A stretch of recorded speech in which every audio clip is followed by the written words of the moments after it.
അതായത് ഈ പിണറായിൻ്റെ പാദസേവ ചെയ്യുന്ന ചില സിവിൽ സർവീസ് ഉദ്യോഗസ്ഥന്മാരുണ്ട്, ചുരുക്കം ചില. ആ കൂട്ടത്തിൽപ്പെട്ട ഒരു മഹതിയാണ് ഈ പോസ്റ്റർ ഇട്ടത്. അതിനെ ഞങ്ങൾ അത്രേ വില കൽപ്പിക്കുന്നുള്ളൂ. ഞാൻ പറഞ്ഞല്ലോ, സോപ്പിടുമ്പോൾ വല്ലാതെ പതപ്പിച്ചാൽ ഭാവിയിൽ ദോഷം ചെയ്യും, അത്രേ പറയുന്നു. അതില്ല, ഇതിൽ രണ്ട് കാര്യമാണുള്ളത്. ഒന്ന്, വിജിലൻസിനെ കൊണ്ട് അജിത് കുമാറിന് അനുകൂലമായിട്ടുള്ള റിപ്പോർട്ട് എഴുതി വാങ്ങി. അതേ സമയത്ത്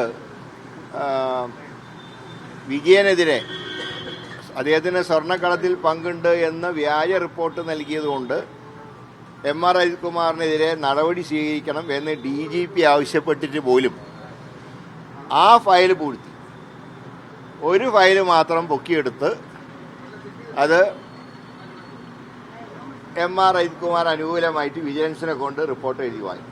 സ്വന്തം DGP എതിരായിട്ട് റിപ്പോർട്ട് കൊടുത്തിട്ട് പോലും ആ റിപ്പോർട്ട് പരിഗണിക്കുന്നില്ല. അതായത് BJPയുമായിട്ടുള്ള പാലം പണിയുന്ന അജിത് കുമാറിനെ എന്ത് വില കൊടുത്തും പ്രൊട്ടക്റ്റ് ചെയ്യും എന്നുള്ള സ്റ്റാൻഡാണ് പിണറായി വിജയൻ സ്വീകരിച്ചിട്ടുള്ളത്. അതിൻ്റെ ഏറ്റവും വലിയ ഉദാഹരണമാണ് ഈ ഒരേ കാര്യത്തിൽ തന്നെ എടുത്ത ഇരട്ട സ്റ്റാൻഡ് എന്ന് പറയും.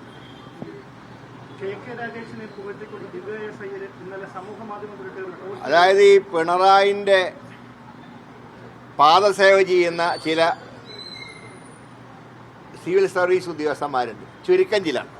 ആ കൂട്ടത്തിൽപ്പെട്ട ഒരു മഹതിയാണ് ഈ പോസ്റ്റർ ഇട്ടത്. അതിനെ ഞങ്ങൾ അത്രേ വില കൽപ്പിക്കുന്നുള്ളൂ. ഞാൻ പറഞ്ഞല്ലോ, സോപ്പിടുമ്പോൾ വല്ലാതെ പതപ്പിച്ചാൽ ഭാവിയിൽ ദോഷം ചെയ്യും, അത്രേ പറയുന്നു. മുഖ്യമന്ത്രിയുടെ ഓഫീസിലെ chief principal secretary KM എബ്രഹാമിനെതിരെ CBI അന്വേഷണത്തിന് ഹൈക്കോടതി ഉത്തരവിട്ടിട്ടുണ്ട്.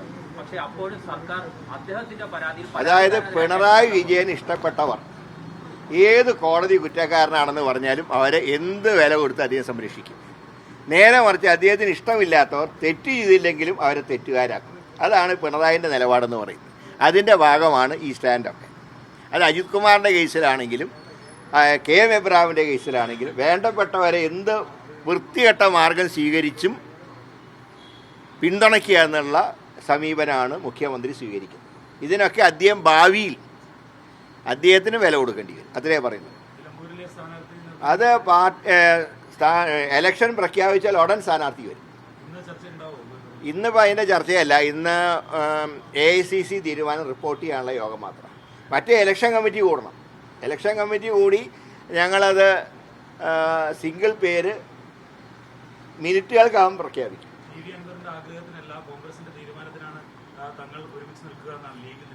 തീർച്ചയായിട്ടും അത് UDFൻ്റെ നിലപാടാണ്. UDF ഒറ്റക്കെട്ടാണല്ലോ ഇലക്ഷൻ കാര്യത്തിൽ. അതിൽ കോൺഗ്രസ് പാർട്ടി എടുക്കുന്ന തീരുമാനം ഘടകകക്ഷികൾ അംഗീകരിക്കും. പക്ഷേ കോൺഗ്രസ് പാർട്ടി തീരുമാനം എടുക്കുമ്പോൾ എല്ലാ വശങ്ങളും പരിശോധിച്ചിട്ടാണ് തീരുമാനം എടുക്കുക. ഒരിക്കലും അതിൻ്റെ പേരിൽ ഒരു വിവാദം ഉണ്ടാവരുത് എന്നുള്ളത് കൊണ്ട് എല്ലാ ഘടകങ്ങളും പരിശോധിച്ച് ഉചിതമായിട്ടുള്ള നടപടി പാർട്ടി എടുക്കും.